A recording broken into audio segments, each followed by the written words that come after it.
Welcome to Ascend. I'm Alaya, sex, life, and parenting coach, and I'm so excited to be hosting this podcast. In my life, I'm always seeking higher, better, deeper, and I want to help you do the same. One orgasm? Let's have multiples. Fine childhoods? Let's give children wonderful ones. Learning to live with trauma? Let's heal and thrive post-trauma. Friends and spouses? I want soul connections and wild lovers. This podcast is an invitation. This podcast is a revolution. This podcast is ascension.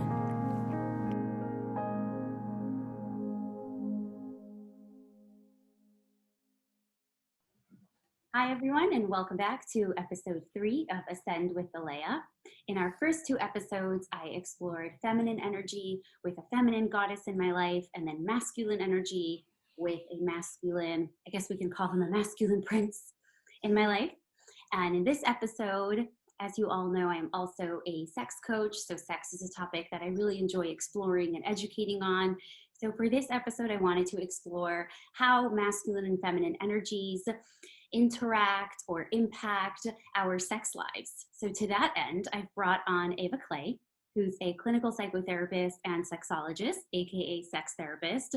And let's just take a moment and just acknowledge a woman boss with so many fancy titles. I always find it so impressive. And I'm really excited to explore this whole topic with you, Eva. So thank you so much for being here today and joining us. I would love you to introduce yourself and tell us a little bit about what you do, what your daily practice is like, what you offer, who you work with, etc. Yeah, thank you. So great to be here. And what I do is I help powerful people discover erotic aliveness and extraordinary love. Ooh, good words. I'm like, where do I sign up? Yeah, what that looks like practically is I work with people both one-on-one and as well as in my group courses and online trainings. My real passion lately has been working with couples. Okay, yes, I can totally hear that. And Eva, I also shared with you, just before we launch into our topic at hand, I shared with you that a lot of my audience is Orthodox Jews. And that's a really fascinating audience when we're talking about sex. And you mentioned that you work with some Orthodox Jews as well. So how is that for you?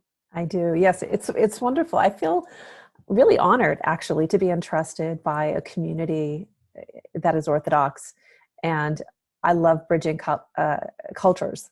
I love bridging cultures, and it's really fascinating. And I always say I have the most privileged job because I get to see the inside of the human soul hour after hour, day after day. And it's remarkable how similar we all really are. So working with people that are from diverse backgrounds, diverse ethnicities, cultures, religions is so fascinating because we truly all carry the same stories deep down. Mm-hmm. Yes, I so agree. And I have seen that myself in my practice the more I expand as well. I love that my listeners, many of whom are Orthodox, can hear this from you because I'm hoping that maybe some of them will ultimately reach out to you and work with you. And it's so important to know when you come from such a specific background, it's important to know that the people that you're entrusting with your care and growth will honor that and respect it and value it for you. So I'm glad. Yeah. Okay, so let's go straight into this. Okay. I'm going to open with, I guess, the broadest question of all, and then we'll narrow it down. But how does masculine, feminine energies impact our sex lives? And within that is, does it make a difference? Is it helpful? Is it important to be aware of? And then there's this concept of polarity, right? Like it's almost like the magnet forces that I spoke about, where if you have a stronger masculine and then a stronger feminine, they come together like magnets. Does that matter in our sex lives? So, just opening with a really simple question. Off you go. Not very deep at all, just very surface. Yeah. Well, I think it's first important to really define what are masculine, feminine energies. And there's often this assumption that masculine is male and feminine is female. And I want to create a distinction that that's not what I'm going to talk about.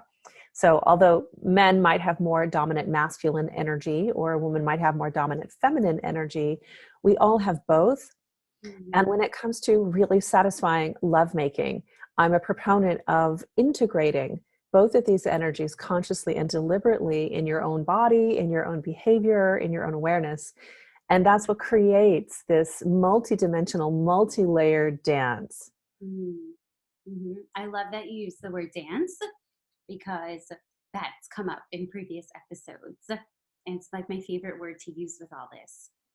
So let's go outside of the bedroom for a minute, right? Let's start with, before a couple is even in a sexual space. Does the way we show up with our energies, does that create a sexual container? Like, what matters outside of the bedroom? And I mean, you are all welcome to have sex anywhere in the house you want. But like, what happens outside the bedroom in terms of our energies that matters? Everything. Everything. So I want to go back just a moment to talking about culture and religion. And especially when it comes to sex, we're swimming in an ocean of our belief system.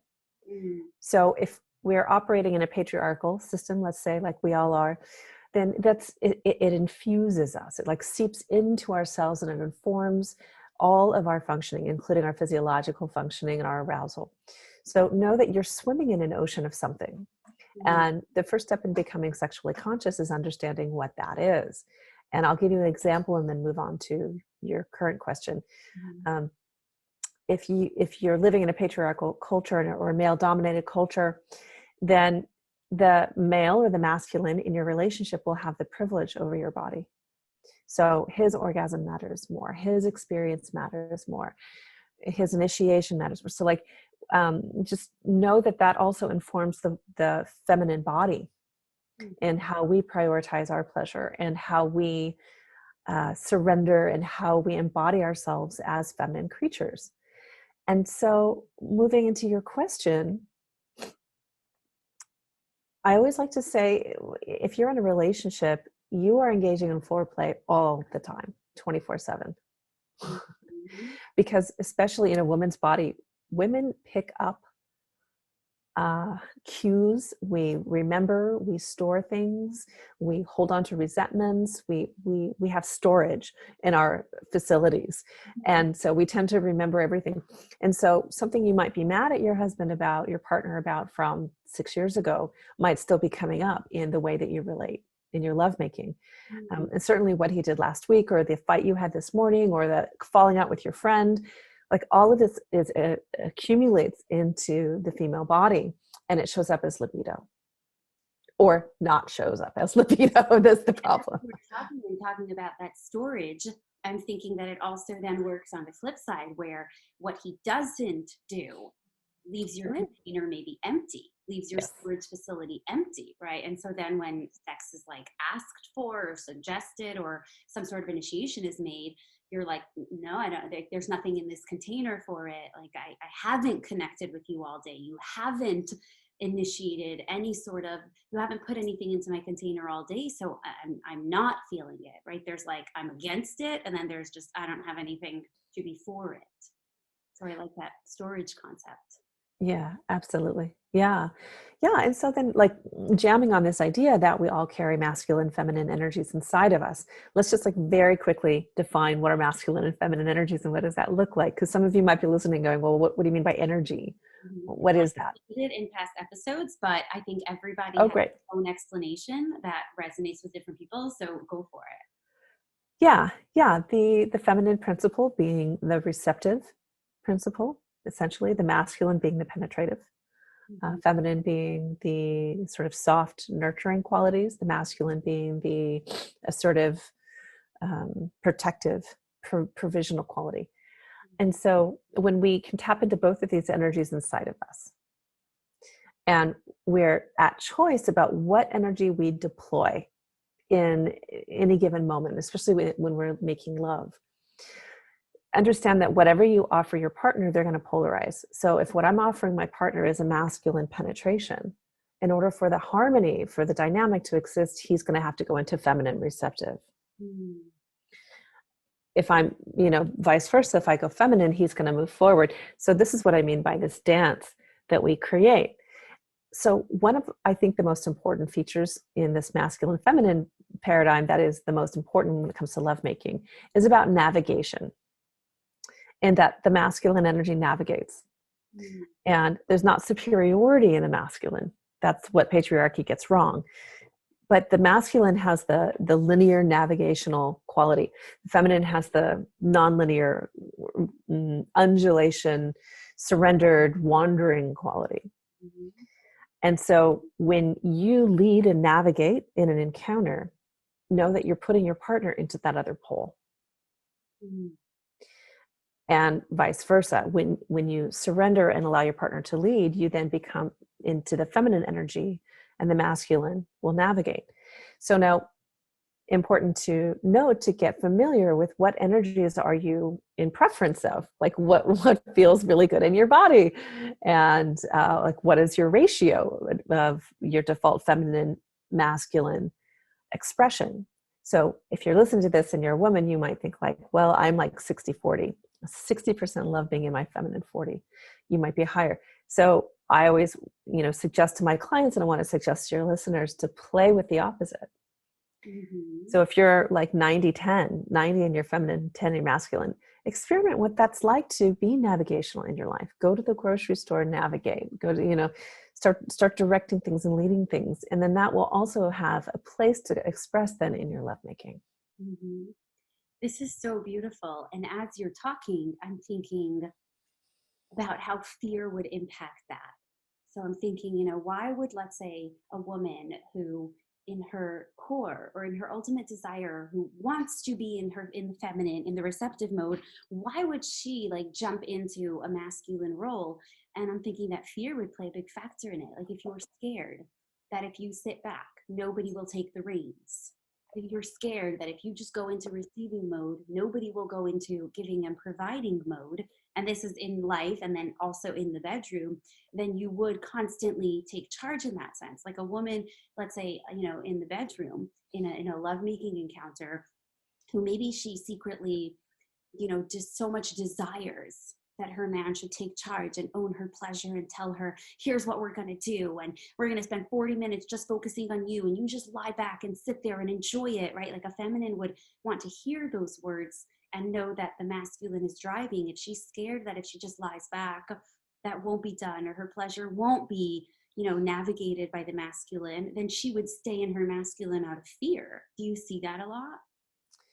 Yeah, yes, definitely. Often, fear can be a part of it. And also, like as women, I work with women on this all the time. It's like learning to discern between what is a control pattern Mm.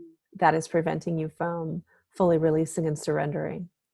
Mm-hmm. And also, we want to look at what are these like ingrained um, ways of being, or like what might be stemming from a trauma Mm-hmm. that would put a woman in her masculine expression out of balance. So I think it's absolutely appropriate and necessary often for women to lead with their masculine.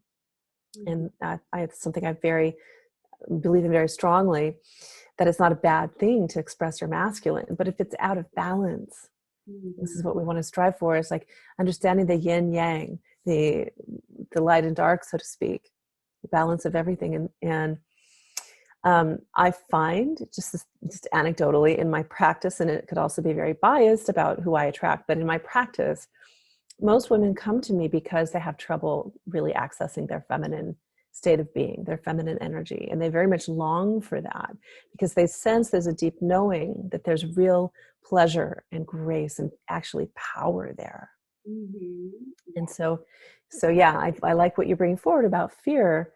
And at the same time, and I'll end with this, I also want to say that if there's fear present, I don't like to pathologize fear. I like to just attend to it, to nurture that. And Mm-hmm. so where in a woman's life did she learn that to surrender means she's weak, or that it's not safe for her to occupy any aspect of herself, masculine or feminine? Yeah.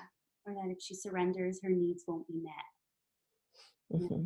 Like there's just a highly prevalent fear all around. So if you have a couple, right, in your practice, or a couple listening to this, and let's say you have the masculine listening to this, and he wants to create that safe container for his feminine, right? He wants to show her Like, let me show you that it is safe for you to surrender. I will step up and then you can surrender, because sometimes you can have the feminine surrender first, right? And then draw the masculine in. And other times the masculine can step up and then this feminine can kind of lead down. So let's say you have a masculine that wants to step up and take over the wheel and show that they can navigate. What would that look like, in a lovemaking session or in a sexual encounter? Like, what are specific characteristics or behaviors that can send that message across? For a masculine to step into his leadership. Mm-hmm. Yeah. So let me tune into that right answer for your audience. Number one, to initiate. So the masculine energy is initiative. It initiates, the feminine receives and responds. Mm-hmm. And so the masculine, the way, like specifically masculine behavior where the person might initiate would be just to start putting moves on their partner, lead them into the bedroom by their hand, take their hands off of the dishes, dry them, and lead them into the bedroom. It's one of my favorites. So to initiate, I mean, you could like do the dishes first, like take her hands off the dishes, do them, yeah, and then do the dishes. Yeah, even better. very sexy. Always wins. For sure. From the subtle energetics, though, the masculine is the penetrating energy. So when I work with couples and men, I like to create this distinction that penetration doesn't mean literal penetration necessarily. It means to penetrate your partner through the power of your awareness, of your presence. Mm. And to penetrate your partner so deeply with your love and with your attention that facilitates the safe environment that she needs to fully relax and let go and experience the fullness of her pleasure.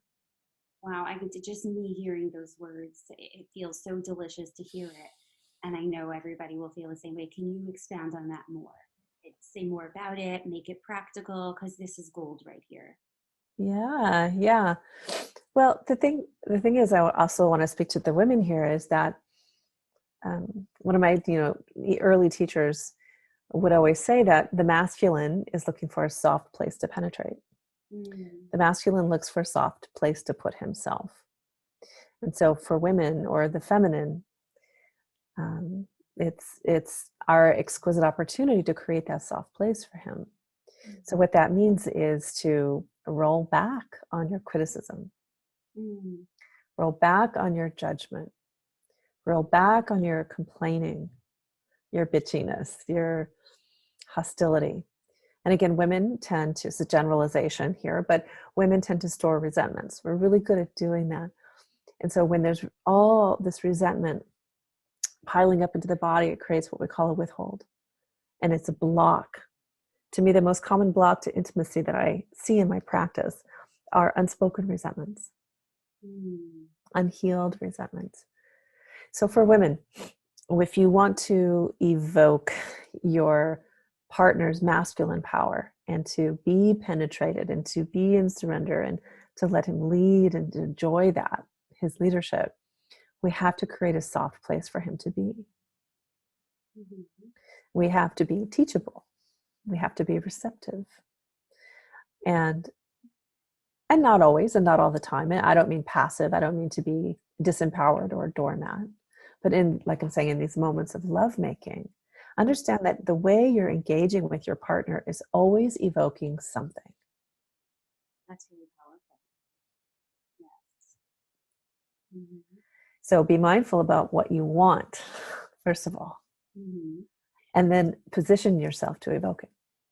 Where's the line between, being soft and rolling back on the criticism or the judgment versus having real frustrations, real complaints, real disappointments in your partner, like when they are doing things that are hurtful or not doing things that you need them to do? Where's that line? Yes, so that's what we call discernment. And in sacred sexuality, whenever we work with the second chakra, with the sexual centers, we also always want to work with the sixth chakra, the ajna. So this is ancient tantric philosophy here. And the reason why is because the bedfellow of sex is discernment. And discerning, to answer your question, for women, discerning when they're holding on to something that that they're indulging in. It's an indulgence when you continue to ruminate on something, or when it triggers a wound, it triggers an old childhood story of yours, and you're in your pain body about it. Mm-hmm. Versus when you need to actually assert yourself and voice your concerns and clear that with your partner. I find in my practice, a lot of women come to me dissatisfied with their sex life for whatever reason. And when we get into it, what we find out is there are all these old resentments she has never cleared with her partner. Mm-hmm. All these secrets and old feelings and confrontations that should have happened and never did. Mm-hmm. So know that will pile up in the sexual arousal system. Mm-hmm. And so often when couples come to me for sexual counseling, we don't even talk about sex. We have to first get to what is the emotional connection, the health of the emotional connection. Mm-hmm. Yes. And I want to just reiterate that point that you made, how oftentimes, and I think this happens with, both the masculine and the feminine, but there are so many cases where you see, feminine, and I'm just saying feminine because I don't want to keep saying man and woman, but, it goes for both, where you hold your partner responsible for your childhood wounds. Mm-hmm. So if you're angry at your mother, you will project that onto your husband or onto your wife. And then when they do the smallest thing in present day, it triggers some big wound from your early childhood years. And suddenly you're criticizing them or judging them or, being resentful at them for something that is not their wound that they created. And so when we talk about letting go of those resentments and softening your judgments, most of the work starts within you and saying, am I upset at my partner right now because I'm really upset at my parent?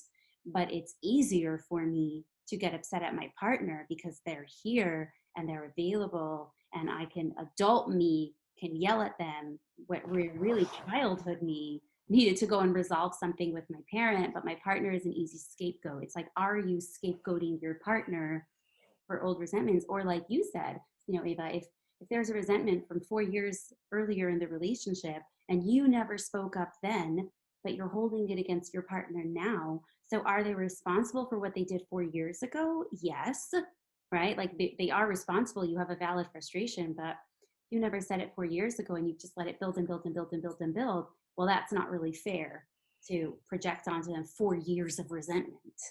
That's yours. That's what I mean. Yeah, well put. Yeah, that's the discernment. And the word that comes up there is forgiveness. Mm. And, I'm always coaching my women to get clarity around what do they actually just need to release and let go for their own wellness, and what needs to be pursued and resolved. Getting really clear on that. And one of my early teachers many, many years ago, in talking about the psychology of the couple, would talk about how in childhood we might incur a wound. And then, of course, we tend to partner with people who poke that wound. Inevitably, the wound is gonna get poked, and the partner pokes our wound, and we say, "Ow! Why are you hurting us? Ow! Why are you hurting me?" Mm-hmm. They're just poking the original wound, but they didn't create it. Mm-hmm. Exactly. Yes. Yeah.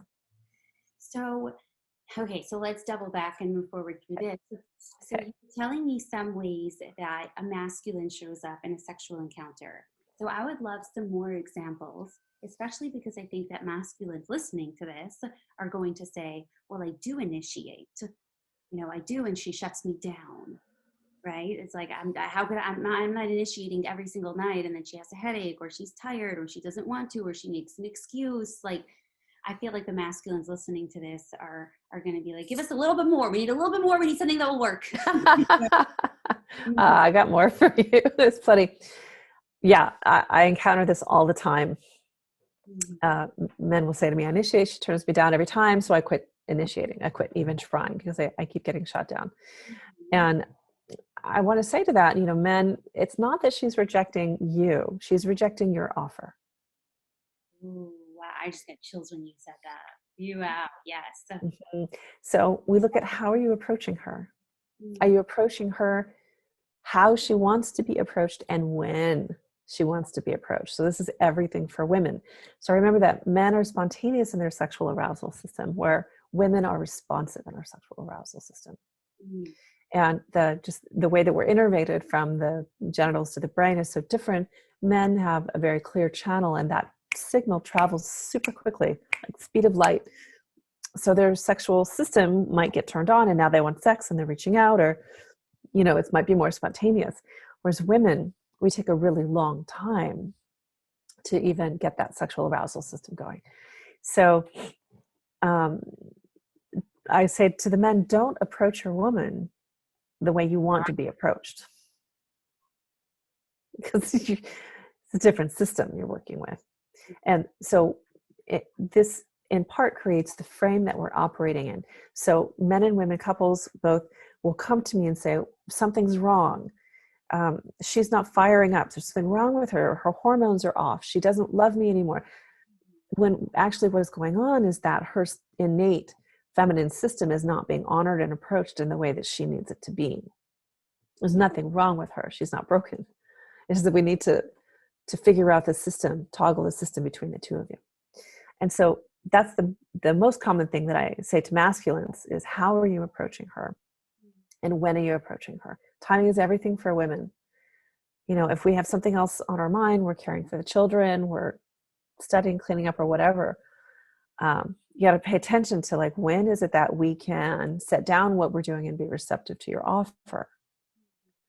And also, what is your offer for?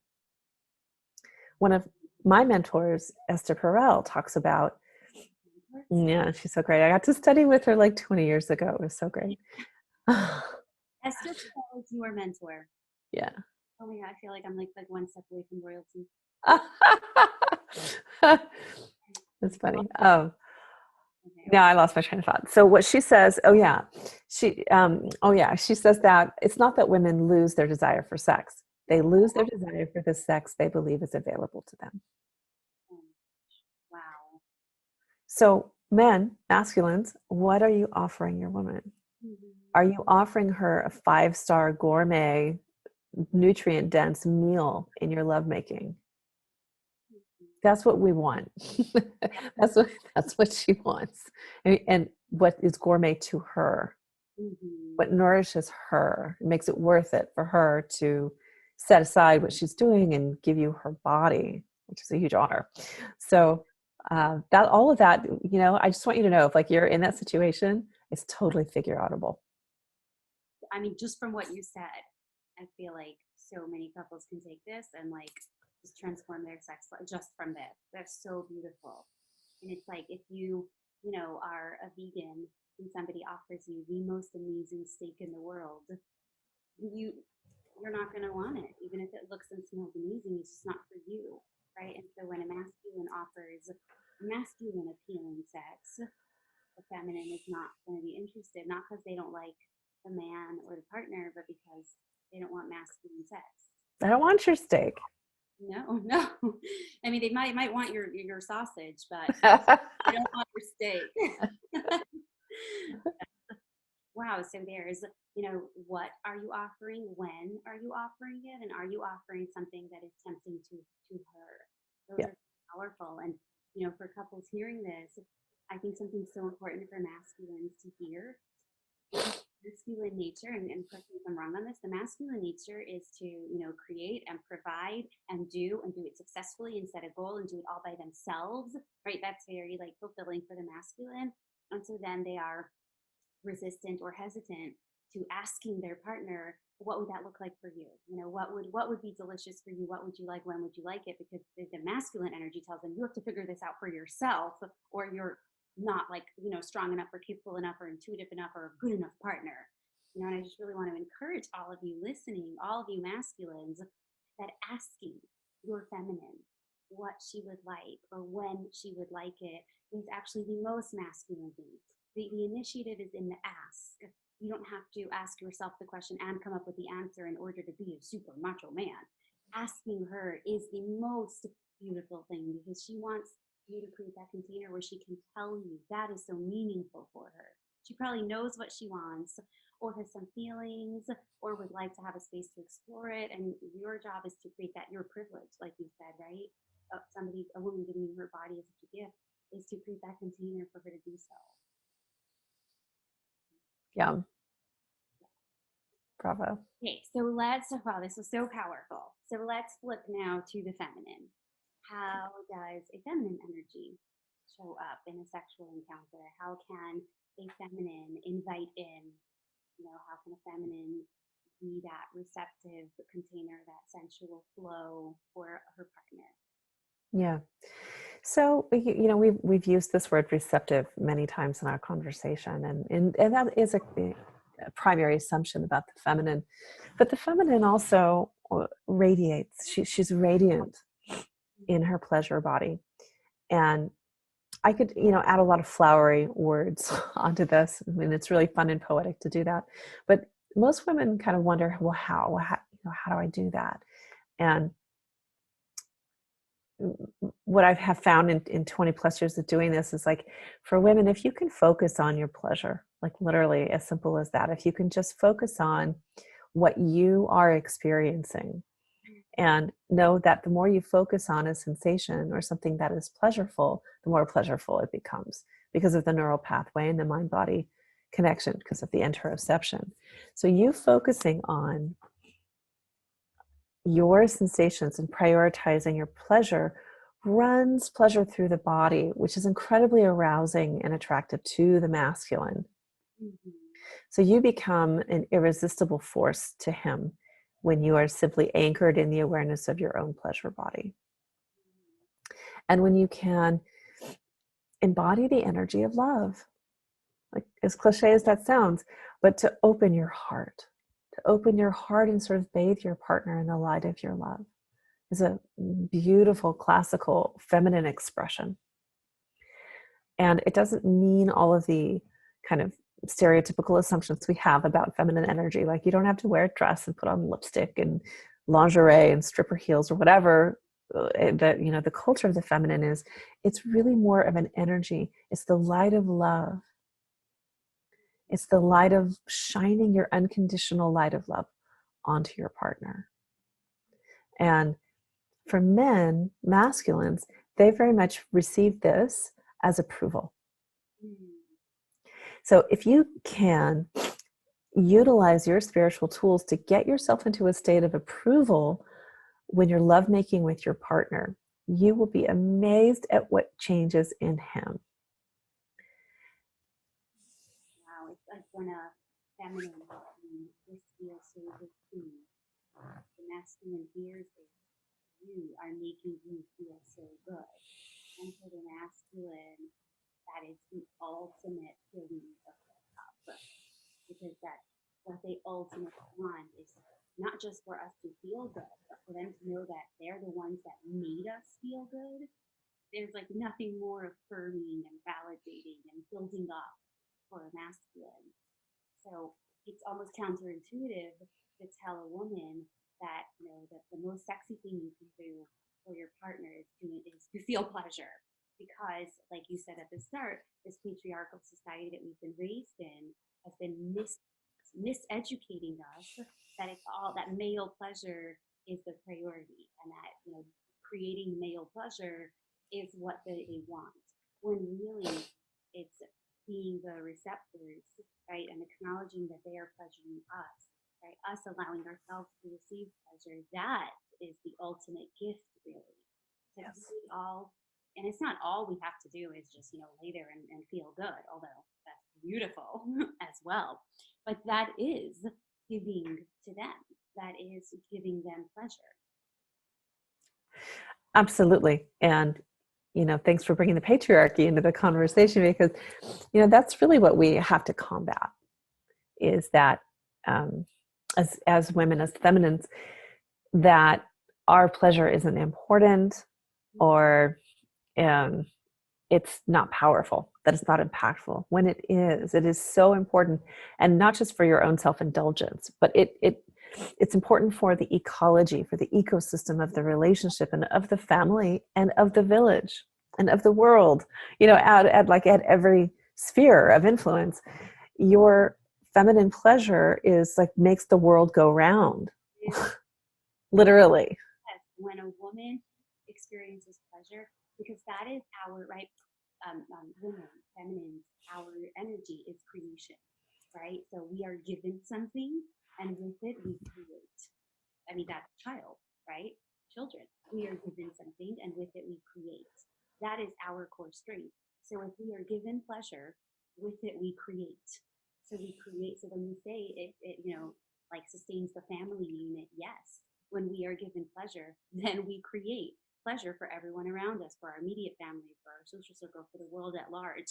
Like if women were experiencing pleasure all the time, I mean, we would literally be living in like, the times of Messiah. That is Nirvana, yeah.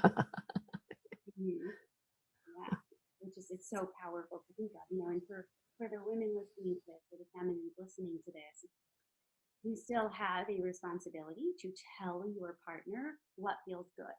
And then you could think, well, isn't that masculine, right? Like taking charge.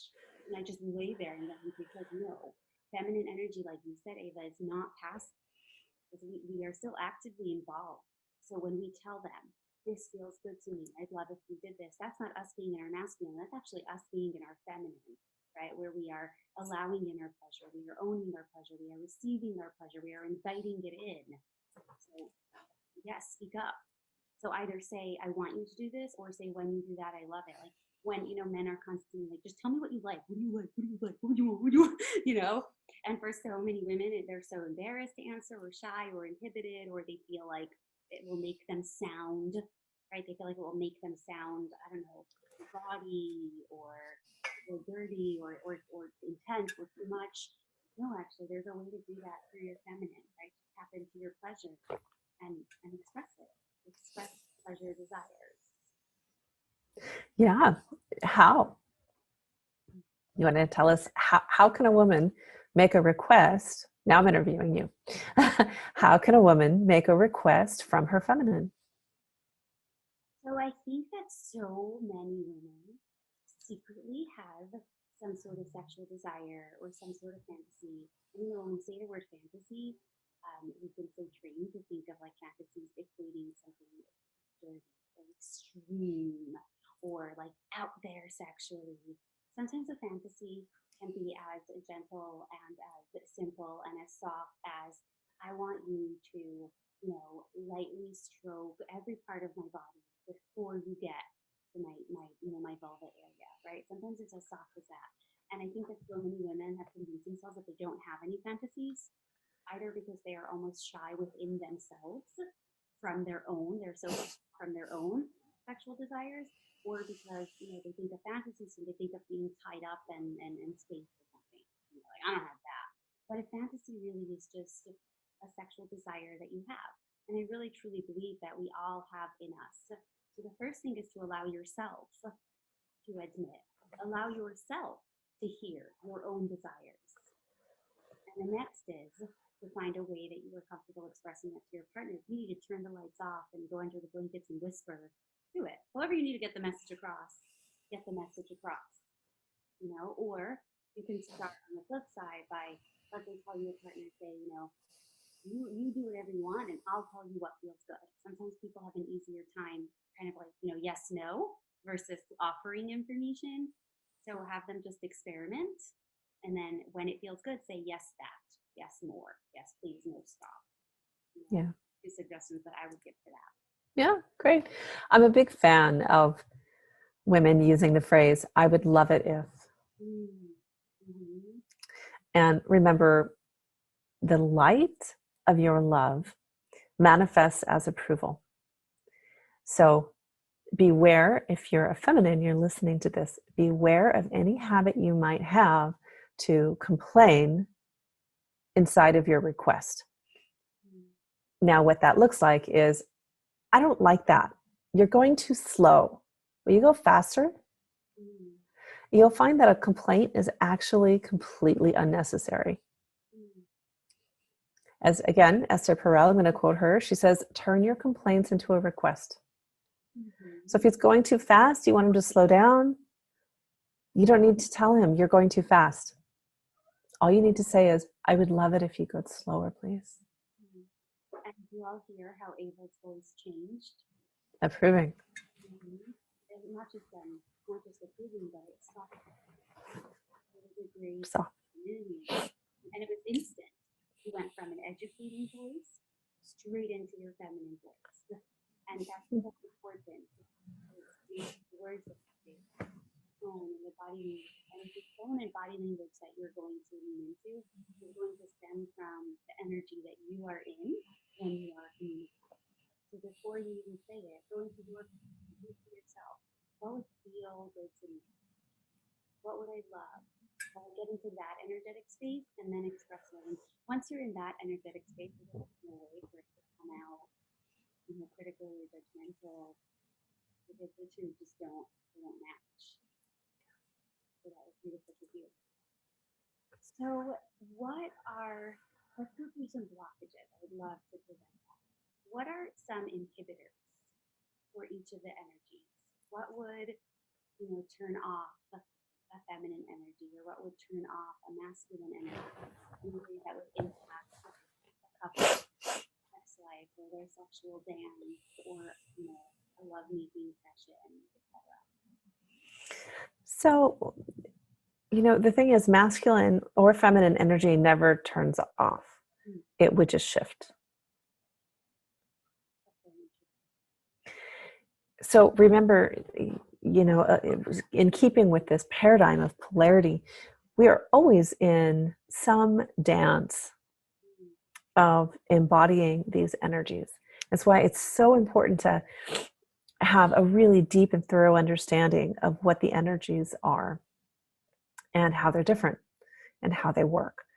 And that's not what the focus of this episode is about, but please note that that's integral to this, to really embodying this. And some wonderful teachers in my community, Justin and London, they talk about, alpha and omega. So they don't even use masculine, feminine terms anymore. They call it alpha and omega. And I like that they lift gender out of their work. And so in knowing that we're always in this dance, both within ourselves and in the way that we're relating in every moment. So if something that your partner brings to you creates a shift, creates a kind of ripple in the way that you're showing up, know that you're still dancing in that spectrum between masculine and feminine, penetrating and receptive, active and inactive, light, dark. You're always in this spectrum.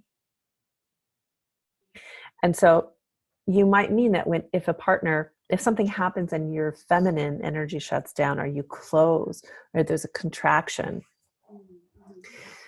when you go into protective mode, and what that basically means is that you're not feeling safe. And so, which is not necessarily the fault of your partner, but I'm always coaching women to keep asking themselves this question of what do I need to feel safe here? What do I need to feel safe?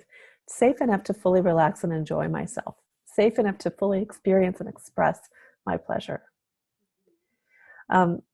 When a man or masculine moves on that spectrum out of a more pure masculine expression into a feminine, we often call that emasculation. And so when a woman emasculates a man, or when a man feels emasculated, I should say, is more appropriate description, it's that his needle has ticked towards the feminine, and his masculine power has been diminished in some way. And often what that looks like in a relationship is that he perceives that he's been criticized, that he has been disapproved of, that he hasn't performed to expectation, and that his power and his role as a masculine expression has been revoked. This is so illuminating. So can you give a practice typical example for each one, for when a feminine energy would contract or when a masculine energy will feel emasculated? What are like just an example of how that could happen for both? Sure, I'll give you just anecdotes from my practice. Yeah, so like 20 plus years of doing this, I've seen a lot of it.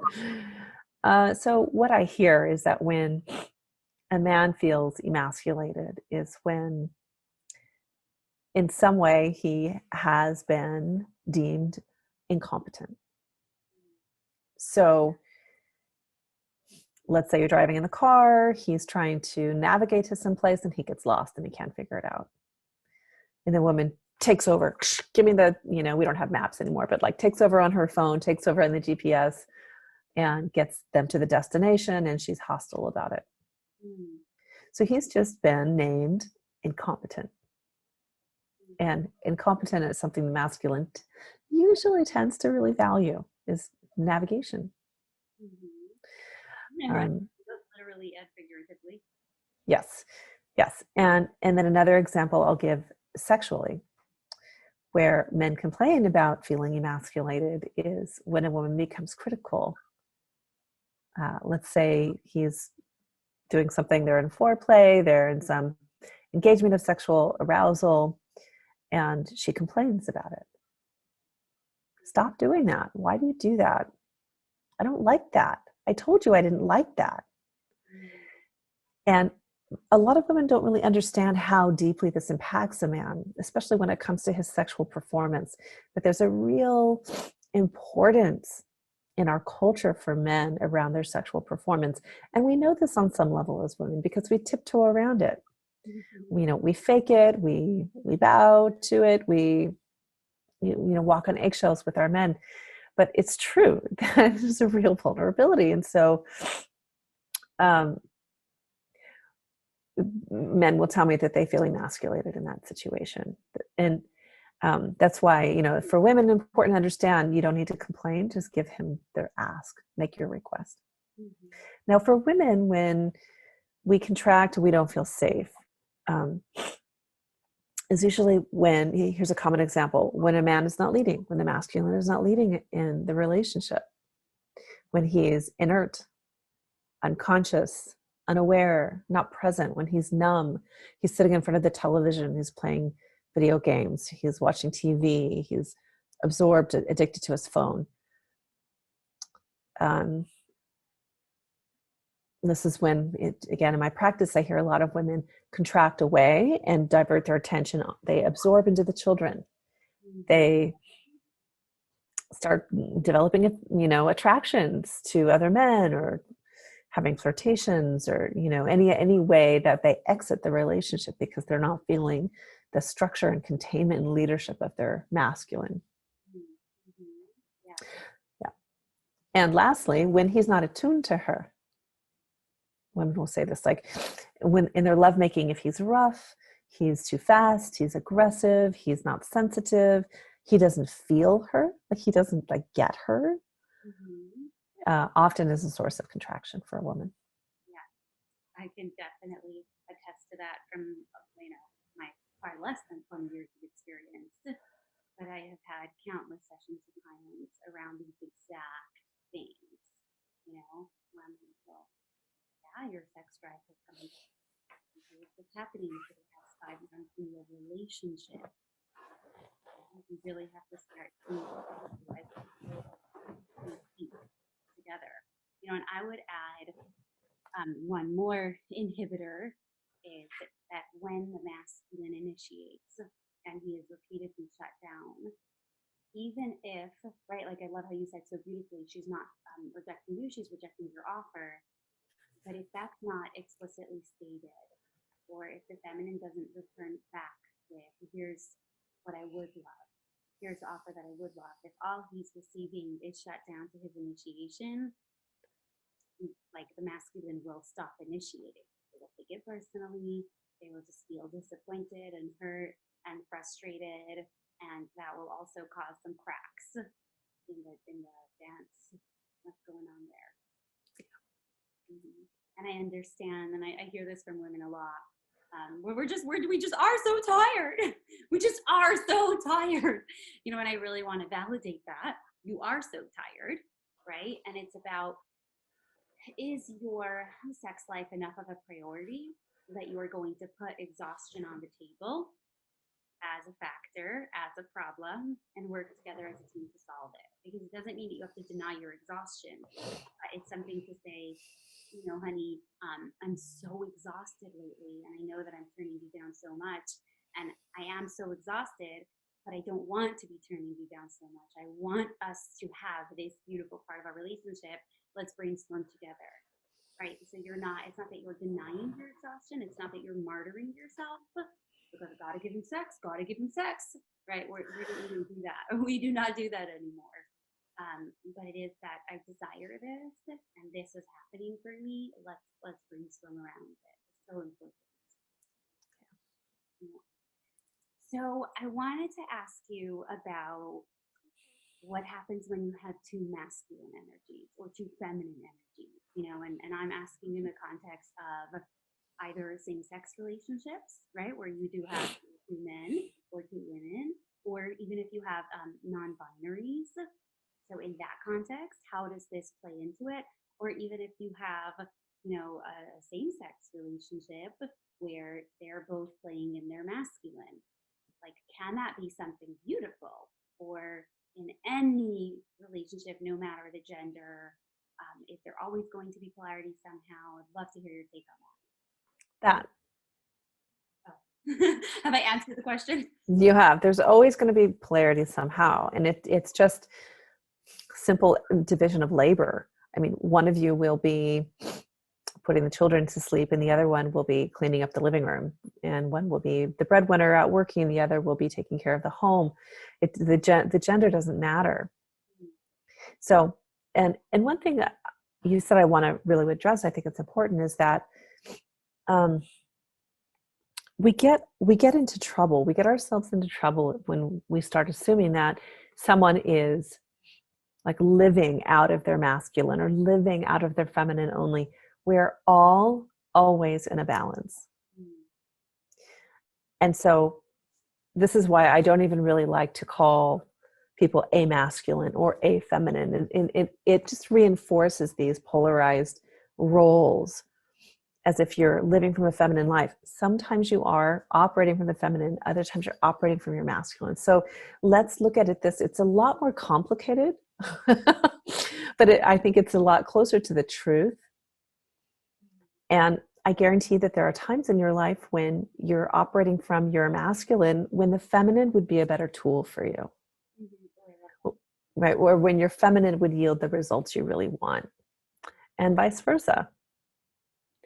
Yeah, and it's even for me personally, because this is the masculine feminine is something that I only became aware of about 3 years ago. And the first time I heard it, it was like my soul knew that I had just heard the truth that I wanted to bring into my life. It's something that I've been exploring so much. It's actually really hard to learn about this. Not a whole lot of people know about this concept, which is why I really wanted to explore this on my podcast. And I don't know why not a whole lot of people know about this, because this is so transformational, and it's, you know, and I've been exploring it because the way I like to say it about myself is I have a highly skilled masculine. I have always had a highly skilled masculine. I come from a line of women who have been highly, highly skilled in their masculine. So, you know, operating from a masculine or using my masculine energy as a tool has come very naturally to me, very easily. And for me, it's been about like exploring and enhancing and growing in my feminine. So I think at times I do feel like one or the other, you know, or picking. And part of my work has been learning how to dance in between that. In my career, I can be both. In my intimate relationship, I can be both. And it's more so about having the capacity to consciously choose in any given moment which energy would serve me better here now. You know, what do I want to accomplish, and how do I want to get there? Do I want to get there through my feminine? Do I want to get there through my masculine? That at any given point in time, both are available to me. This is, which one do I want to dance with right now? Exactly. Okay. So I'm still learning, like, to not be so back and forth on it. But I imagine that, I mean, maybe you've seen this when people start this journey in the beginning, it does look like this. Yeah. Where it's like very like It does. And that's why I want to warn against it, because I've seen so many relationships, and my own included, get stuck into this paradigm of you are a masculine person, you are a feminine person, and it's not sustainable, and not in a long term, in my opinion, okay, not in a long-term domestic relationship where you're sharing your life together, you're sharing labor, you're sharing children, raising children, and working a life. You're really hauling both of those, the alpha omega, all the time. And there's actually a lot more power and opportunity in that. dancing with both. Yes. Because I can imagine, how draining it would be. You have to be energy all the time, right? Like the feminine is about, let's say, the flow and the feeling, but masculines need to flow and feel at times. And they also want to be able to put down the doing and the providing every so often, and get to be the ones that flow and feel. And they also want at times somebody to pick that up. The same way, everybody wants at times to be able to rest and know that somebody else is taking care of things. So we all have to be willing at times to go back and forth based on what we need and what our partner needs. And even to tie this in sexually, it's like, masculine, if they're more often than not masculine, so more often than not they would initiate sex, they also find it super sexy and super romantic and super, affirming when their partner initiates, right? When their partner looks at them one night or one morning and says, I want you right now. Let's do this right here and now. I'm turned on by you. We all want somebody to initiate all the, throughout our lives. We all want to feel pursued and wanted at times. See that also in your practice? Yeah, for sure. Yeah. Mm-hmm. So what are some tools? Is there a way to initiate through the feminine, or is that a time for people to tap into their masculine energy when they're initiating? Is one recommended? Yeah. To initiate from the feminine. So that would be what I call seduction.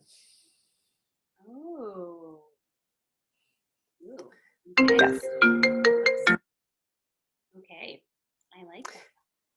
Yes. So that would mean, and I'm going to use some esoteric words here that might sound a little abstract, but I'm happy to go into the pragmatics of it. And that is, we magnetize, from the feminine. Like, how do we initiate from the feminine?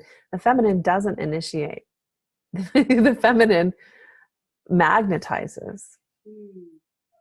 And she magnetizes through the power of her desire and her pleasure. So if you look at some of the great iconic archetypal depictions of the feminine, like Aphrodite, Venus on the shell. You look at some of this like Renaissance art. I studied Renaissance art in college, and these are great depictions of the feminine. And in that she's less concerned with the viewer and more concerned with her own experience. So in many of these great works of art, you'll see the woman in the painting is not even looking at the viewer. She's looking to the heavens. She's looking at herself, at her own skin. She's completely self-possessed, right? She's self-possessed. And there's literally almost nothing more magnetic to a masculine than a woman who is self-possessed in her own pleasure. Which is literally a perfect way to start wrapping this up, is what we said earlier, how when a feminine is just feeling her own pleasure, right? Instead of laying there thinking, do I look sexy to him? Is he liking this? Is he bored? Is it frustrating to him that I'm, not having an orgasm yet, right? Versus when she shuts all that off, right? The to-do list, the chores, whatever, and goes into like, wow, that feels good. That touch feels amazing. That rhythm, that sensation, and how that is so magnetic. Yeah, that's perfect. Okay, this was so fascinating. I know I learned so much. I feel like I want to play this again, and I don't usually listen to my own podcast again, but I want to listen to this one again just as a learner, so that I can sit and process all the like glorious, just like pearls of wisdom that you shared. So I'm really excited for everyone to hear this. I would love for you to just, if you want to close off by telling people how they can contact you, what you're offering one-on-one, any groups that you have coming up, because I'm sure that people are going to want to reach out to you. Yeah, definitely. Come connect with me. You can find me at evaclay.com, EVACLAY.com. And I do offer group programs for women. One of them, the Aphrodite Circle, is exactly what we just talked about. We're learning the art of feminine seduction. I want to join. Yeah, it's wonderful. But again, you can find that on my website and shoot me a line. Okay, and then people can also reach out to work with you. Are you taking one-on-one clients right now? Yeah, it depends. It depends on when, the timing of this, when this goes out. But definitely you can send me a message on evaclay.com, and myself or one of my team members will get back to you. And yeah, let me come into your bedroom and support you. Ooh, great line. Okay. Perfect. Eva, thank you so much for joining us today. I'm so excited for everyone to hear this. Mm-hmm. And I look forward to hearing all of your feedback on this. Thank you. Bye. Bye. Thank you for tuning in to today's episode of Ascend. I'm Alaya, and I hope you heard something today that can spark healing, growth, or a deeper passion for your life. I'd love to hear your takeaways from this episode. Make sure to like, comment, and subscribe via YouTube or Apple/Spotify. Follow me on Instagram @AlayaBCoaching for more exciting content. Until the next time we ascend together.